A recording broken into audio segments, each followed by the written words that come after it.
This week on TGC News, Beretta's new mixtape, Colt, is falling apart, a good guy with a gun, and a not a review that won't burn you. Kinetic Development Group doesn't just make parts for the tactical or military guy. They make parts for everyone, whether you're a hunter, a competition shooter, or a standard supporter of the second, they have something for you. Kinetic Development Group. When you get it, it clicks. To learn more, go to kineticdg.com.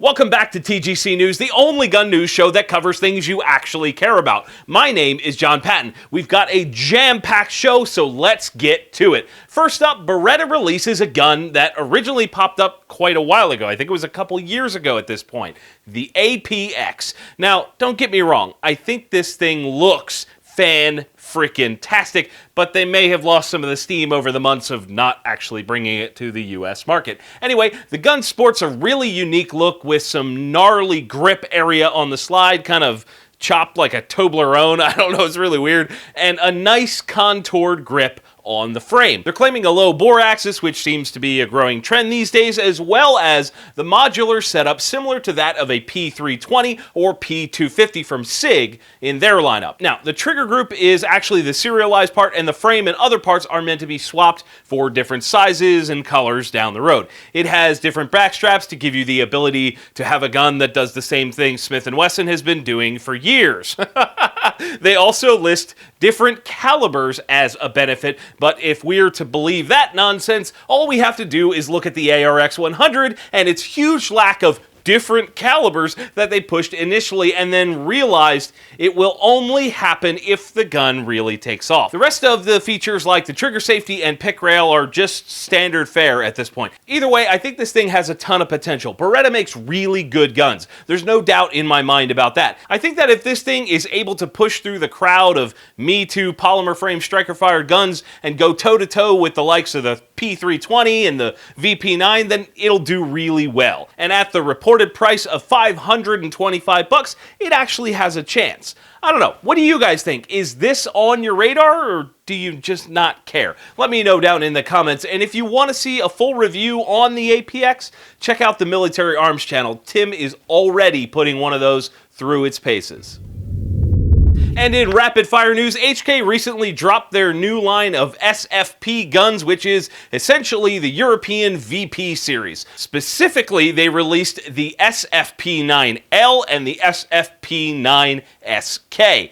Well, why does this matter to us here in the States? Well, if HK has a brain based on the reaction to the VP9 and the hype already popping up around these things, they'll bring them to the States to fill out the entirety of the VP line. I personally really like the way the SFP9L model looks, and it's kind of like a blend of the VP9 styling and with an M&P slide on it. I think it's a really cool looking long slide. I love a good long slide gun. Next up, Colt is still falling the hell apart. The Firearm Blog reported last week that the Colt Custom Shop, Colt Canada, and Colt Advanced Systems, whatever that is, are all being gutted. People are being laid off left and right. It's a damn shame. I've been saying it for a long time that Colt is going to fail because they haven't done anything worth buying in years, and they relied so heavily on military contracts that they've now lost and forgotten about the civilians that they will not survive. On top of that, the US gun market is in a huge slump right now, forcing everyone to tighten up. Like I said when I covered the Colt Cobra, guys, Colt is not what it used to be. The great American gun company we used to know is gone, and apparently so is most of the current workforce. And last but not least, in our rapid fire segment, Molot, a Russian company best known for its series of AK-style Vepr rifles, is about to be auctioned off.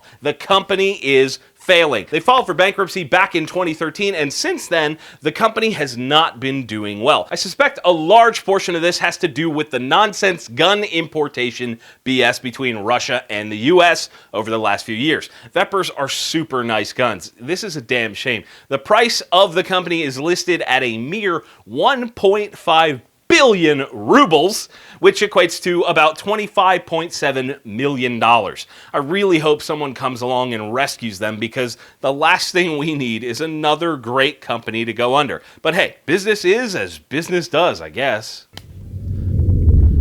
And on hashtag not a review, the segment where I take a product and give you guys a hands-on spotlight, we're taking a closer look at a few new suppressor covers from a company called Cole-Tac. Normally we take a look at a fairly specific product, but I wanted you guys to see a wider view of this one. Cole-Tac was started by a former engineer of one of the largest gun companies in the world. He saw a need for better suppressor covers, and that's what they're really striving for here. The products are simple. They keep heat where it belongs and protect your hands from getting burnt. I mean, really, that's a very simple thing. Don't burn me. It also helps with heat mirage for those of you that shoot precision suppressed guns, because basically when the suppressor is very hot, we get a little mirage in front and that screws up your sight picture. Now, this is not the first suppressor cover out there, but it is one of the simplest designs that I've seen. On others, there's like cords and strings that you gotta tie up, and this just has straps that you can really kind of manhandle, actually get a handle on, and get them tight. Now, with some of the smoother exteriors and heavier recoiling guns, you may run into some issues with covers of all types moving around or sliding off of the actual suppressor. This is a huge pain in the rear, but they've actually come up with a really simple solution, a Kevlar cord that they're calling the Stricta cord that they can add on to any of their covers. I've got it on a few of mine, and I kind of want to add it to all of them just for peace of mind. I've got these for literally every single one of my suppressors, including 2 for my Salvo 12 in both the long and short configuration. And the reason for that is really simple. I don't like getting burnt. Hellfire is burning me alive! He's burning. Burning me!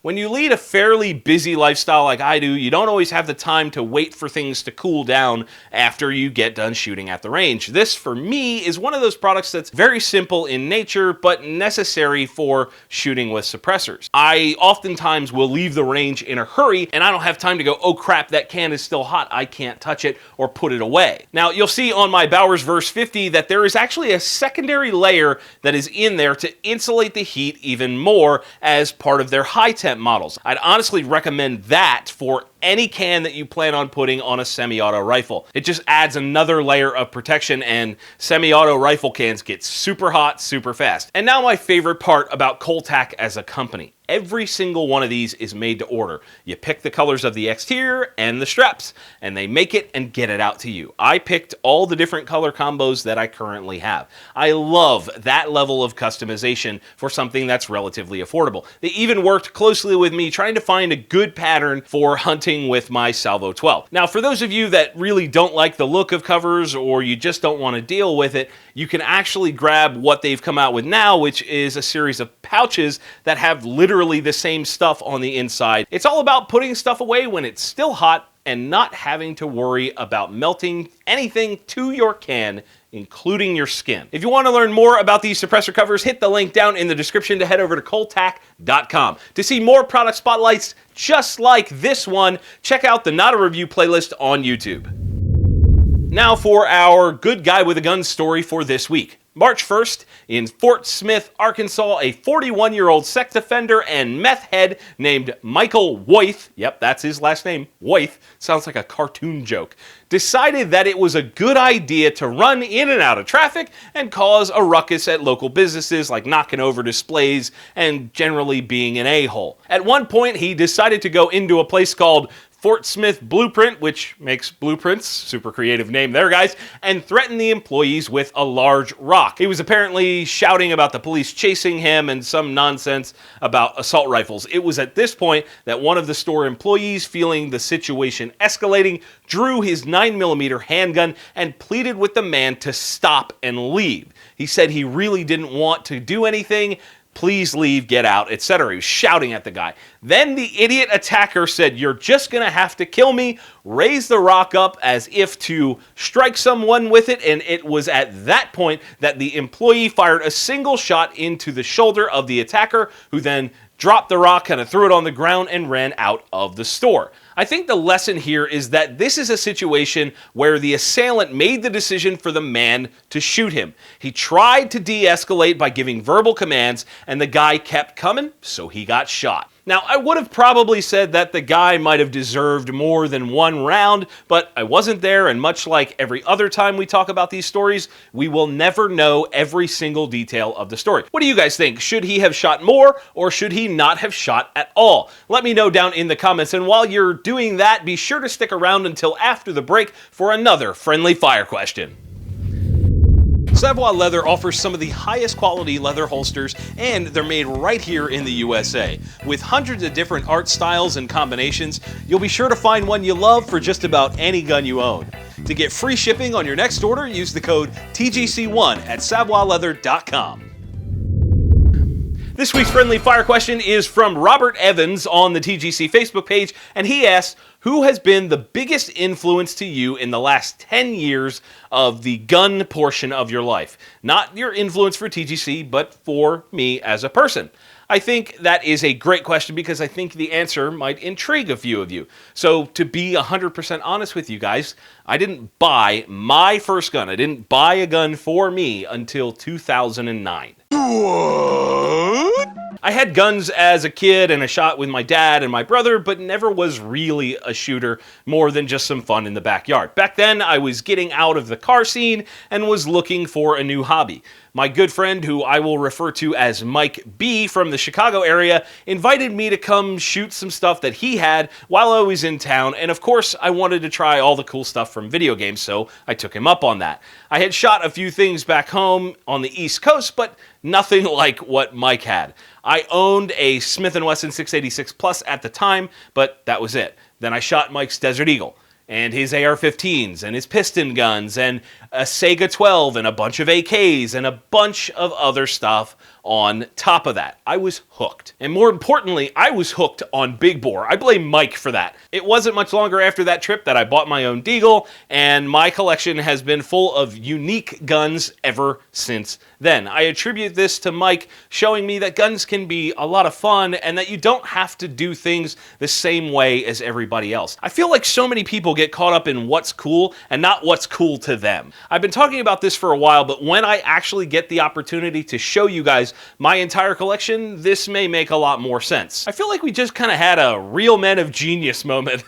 Here's to you, Mike, for helping me become the gun owner that I am today. Now, my friendly fire question to you guys this week is that same great question. Who has been the biggest influence on you as a gun owner and shooter? Let me know in the comments. And if you want your question answered right here on the show, you can head over to theguncollective.com, go to the friendly fire page, and send me your questions.